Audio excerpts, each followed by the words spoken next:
इस पूरी युद्ध की कहानी में एक नया एंगल जिसमें ट्रंप अब नेतन्याहू पर फटे हैं, यह चर्चा आपको बताते हैं। और इंटरेस्टिंग पता है क्या है, इस कहानी में नेतन्याहू भी ट्रंप के ऊपर भड़क गए हैं और उन्होंने कहा है कि सुनो, हमको यह सिखाया जाता है कि अमेरिकी राष्ट्रपतियों को कब हां बोलना होता है, कब ना बोलना होता है। कि ट्रंप अल्टीमेटली फ्रस्ट्रेट हो रहे हैं नेतन्याहू से। और यह फ्रस्ट्रेशन क्यों आ रही है, यह बताने की जरूरत नहीं है, क्योंकि ट्रंप अपनी ग्लोबल साख में दुनिया भर के चक्कर काट रहे हैं, चाइना के चक्कर काट रहे हैं, पाकिस्तान को जबरदस्ती ढो रहे हैं, गंदगी से बातचीत कर रहे हैं, गल्फ कंट्रीज को लेके चल रहे हैं, अंतरराष्ट्रीय स्तर पर हर दिन उनकी साख पे दग्गे दब्बे लग रहे हैं कि आपसे रास्ता तो खुल नहीं रहा है, बनने चले थे राष्ट्रपति। ये सब बातें जितनी भी है ना, वो ट्रंप के लिए बहुत नासूर हो गई हैं।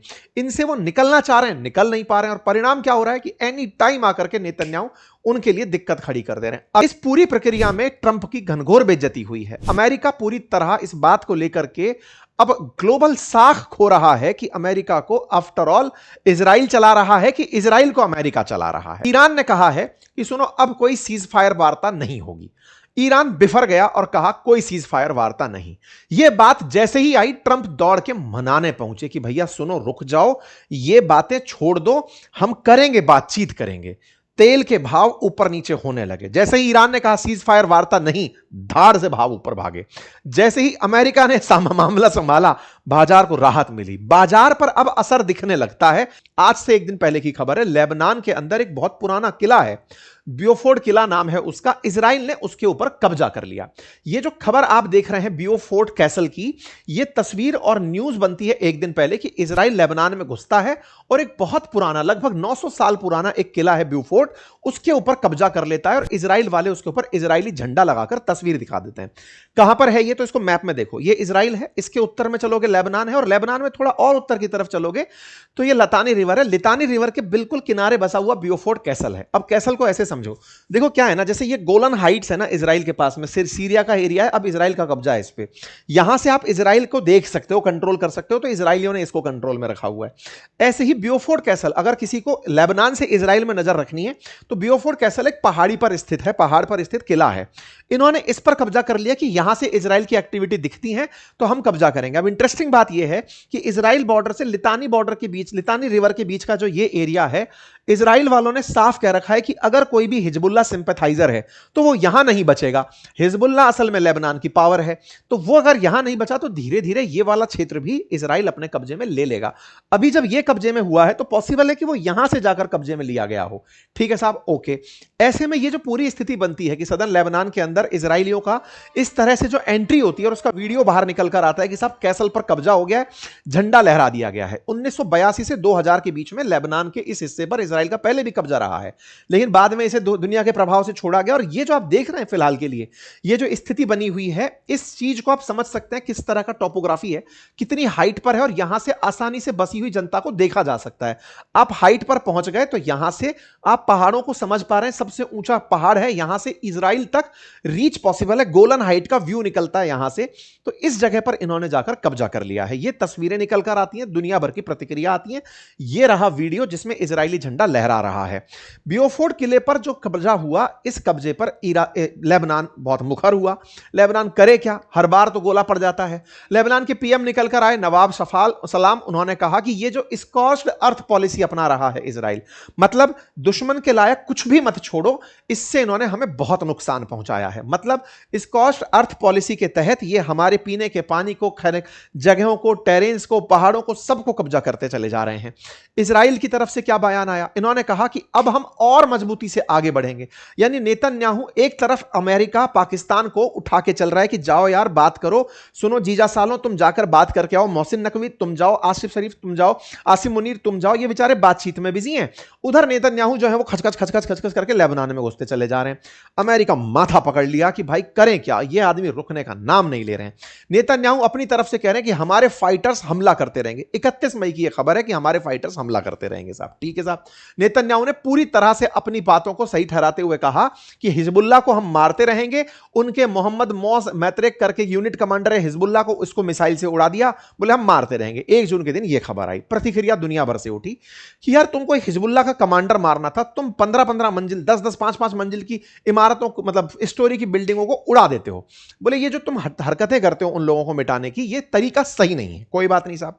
लेकिन लेबनान के अंदर ईरान के प्रति इसलिए सिंपैथी है क्योंकि ईरान ने अपने बचाव से पहले लेबनान की सुरक्षा सुनिश्चित करी कि सीज फायर हम बाद में करेंगे, पहले लेबनान की सुरक्षा सिद्ध करो। अमेरिका को यह बात बताई गई कि सर सुनो, इजराइल वाले हमले कर रहे हैं, 3,500 से ज्यादा लेबनान में लोग मारे जा चुके हैं।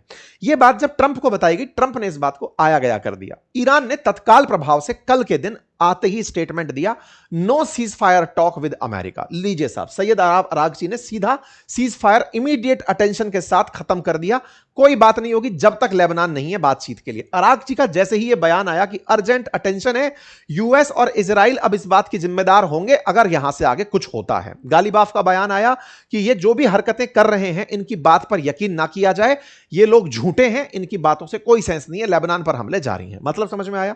कुल मिलाकर के ईरान ने इस पूरे मामले को बहुत ही गहराई से लिया कि इजरायली मान ही नहीं रहे हैं, ट्रंप तुम्हारे कहने में वो नहीं है तो तुम चच्चा बन क्यों रहे हो, हम नहीं मान रहे। ईरान ने और अपना प्लान रिवील किया।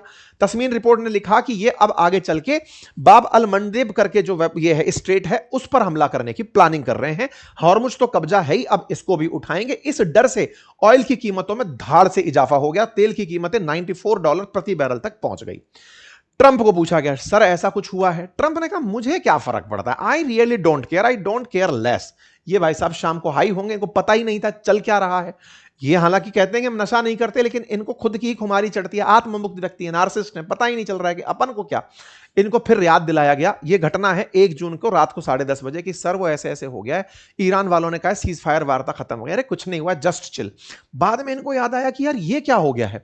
इन्होंने तुरंत नेतन्याहू को कॉल मिलाया कि सुनो, ये तुम अपनी तरफ से सिद्ध करो कि बैरूत में यानी कि लेबनान की राजधानी में तुम्हारी सेनाएं नहीं जाएंगी। और इन्होंने हिजबुल्लाह को कॉल किया। आतंकी संगठन को अमेरिकी राष्ट्रपति का कॉल होता है और उससे कहते हैं कि सुनो, तुम भी कहो कि गोली नहीं चलाओगे। इधर हिजबुल्लाह बोलता है गोली नहीं चलाएंगे, इधर से लेबनान इजराइल से बोला जाता है कि तुम गोली नहीं चलाओगे। यहां पर ये लिखते हैं, ट्रंप का ट्वीट आता है, रात रात में घटनाएं बदल रही हैं। Talks are continue at a rapid race with the Islamic Republic. बोले सब बातचीत चल रही है, कोई नहीं रुकी है बात, प्लीज ऐसे मत करना, बीच में कुछ नहीं रुका है। Just sit back and relax, it will all work out well in the end. सब एंड में सही हो जाएगा। जब इन्होंने कहा, बाजार फिर से उठना शुरू हुआ। कुल मिलाकर के ये बातें बाजार को असर डालती हैं। ट्रंप का एकदम कंठ पकड़ में आ जाता है, क्योंकि फ्राइडे को तो उन्होंने कहा था कि हम ब्लॉकेड हटा रहे हैं, संडे गुजरने नहीं दिया, उस आदमी ने हमला कर दिया, कब्जा पकड़ लिया। मंडे को मार्केट फिर धड़ाम, फिर अरे भाई रोको रोको रोको, हमारा पैसा फंस गया। तो ट्रंप का पैसा फंसा तो फिर आए, उन्होंने कहा सब ठीक है, तो बाजार फिर से उठा के चलो ठीक है आप कह रहे हो तो मान लेते हैं। नेतन्याहू बाहर निकल कर आते हैं। नेतन्याहू कहते हैं कि मेरी ट्रंप से बात हुई, मैंने उनको बता दिया कि अगर हिजबुल्लाह हमारे ऊपर हमले नहीं रोकता, हमारे लोगों पर हमले नहीं रोकता, इजराइल हमले करते रहेगा, यह हमारा स्टांस है, चेंज नहीं होगा। नेतन्याहू ने 2 जून को यानी कि आज मध्य रात्रि को जैसे ये ट्वीट किया, इसका मतलब समझ रहे हैं आप? इसका मतलब है कि सर आपका कहना हम नहीं मानते। इन्होंने कहा कि भाई तुम गोली मत चलाना।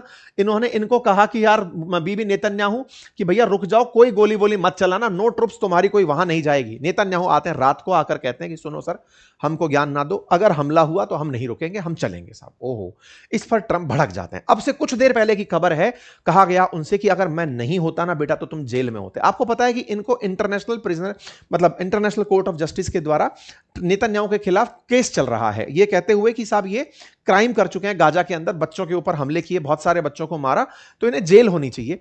इस बात का जिस तरह से क्रिमिनल कोर्ट ने इनके ऊपर फैसला लिया, तो ट्रंप के संरक्षण के चलते, क्योंकि दुनिया में अमेरिका का सिक्का चलता है, तो नेतन्याहू बचे हुए हैं। अगर किसी दुनिया के देश में जाएं, ऐसी जगह जहां पर कोर्ट के फैसले लागू होते हैं, तो उन्हें शायद गिरफ्तार भी कर लिया जाए। तो ऐसे में नेतन्याहू को इन्होंने आज अपनी एहसान जता ही दिया कि बेटा मैं नहीं होता ना तुम जेल में होते। ऐसी बातों को यह कहा कि नेतन्याहू तुम पागल हो गए हो। रिपोर्ट के अनुसार है यह बात हालांकि कि लेबनान पर हमले के बाद ईरान ने सोमवार को चेतावनी दी थी कि अगर इजराइल कार्रवाई नहीं रुकती तो अमेरिका के साथ चल रही बातचीत छोड़ देगा। ट्रंप ने कहा कि तुम पागल हो गए हो, आखिर तुम कर क्या रहे हो? मैं नहीं होता तो तुम जेल में होता, मैं तुम्हें बचा रहा हूं। अब अगर हर कोई तुमसे नाराज है, इस वजह से हर कोई इजराइल से भी नाराज है। इन्होंने खूब सारा गुस्सा उस पर निकाला। नेतन्याहू मान भी जाते हैं, लेकिन नेतन्याहू के जो पार्टी के लीडर्स हैं, नेतन्याहू को जो समर्थन देकर चलते हैं, उन लोगों का, जैसे कि एक है इनमें से मार्क गेविर, उनका कहना है कि नेतन्याहू झुकना नहीं है ट्रंप के आगे। एक मैसेज है यहां पर कि पता होना चाहिए कि तुम्हें प्रेसिडेंट ऑफ यूनाइटेड स्टेट को यस कब कहना है और नो कब कहना है, तुम्हें रुकना नहीं है। मिनिस्टर है, ये समर्थन वापस खींच लेंगे अगर इनको नहीं मनाया तो। कुल मिलाकर के ट्रंप गए बुरी तरह फंस कि नेतन्याहू को मैं बोलता हूं मान जा, नेतन्याहू अब मुंहजोरी कर दिया है, सामने बोल गया है। ये वैसी वाली बात है, किसी बच्चे को आप इसलिए लेकर चल रहे थे, कई बार ऐसा नहीं होता, कई बार क्लास टीचर्स अपने क्लास में बच्चे बैठे होते हैं, उन बच्चों में से किसी बच्चे को जो थोड़ा उद्यमी होता है उसको समझा रहे हो बेटा बैठ जाओ, उसकी चीजों को इग्नोर कर रहा होता है, अपीजमेंट बोलते हैं इसको। एक दिन वो बच्चा मुंह पे मास्टर के खड़ा होकर कहता है सुनो मास्टर जी, तुम्हारी इज्जत रख रहे थे तब तक रख रहे थे, बाहर निकलो कूट दिए जाओगे। ये बात बड़ी ही न्यूसेंस वाली होती है, मास्टर के दिमाग में डर पैदा करने के लिए की जाती है कि लोगों के सामने देखो क्या जज्बा है। लेकिन मास्टर तो मास्टर है, वो समझ रहा है कि इस बच्चे के अंदर क्या पोटेंशियल है क्या नहीं है, क्या कर पाएगा, ये ईगो में बोल गया है। ट्रंप और नेतन्याहू के बीच वैसा ही कुछ हो रहा है। ट्रंप अब तक नेतन्याहू के ऊपर बहुत सी चीजों से इग्नोर करते आ रहे हैं कि ठीक है कर लें दो कर लें दो कर। नेतन्याहू ने जो खेल किया है ट्रंप के साथ वो ऐसा है कि वो मुंह पर बोल गया, तो ट्रंप के लिए ये बड़ा ह्यूमिलिएटिंग है। सामने ये कह देना कि अगर हम पर हुए तो हम नहीं मानेंगे, हम हमला करेंगे। ये दर्शाता है कि ट्रंप भी कमजोर है। अभी तक दुनिया में एक हेजिमनी चल रही थी कि अमेरिका टॉप पर है, उस ट्रंप की हेजिमनी को चैलेंज करने वाली चीज है, वर्चस्व को चैलेंज करने वाली चीज है। अब ऐसी स्थिति में सबसे बड़ा सवाल दिमाग में आपके आता है कि यार ऐसा क्या है, ट्रंप दबते किस चीज से, एप्स्टीन से?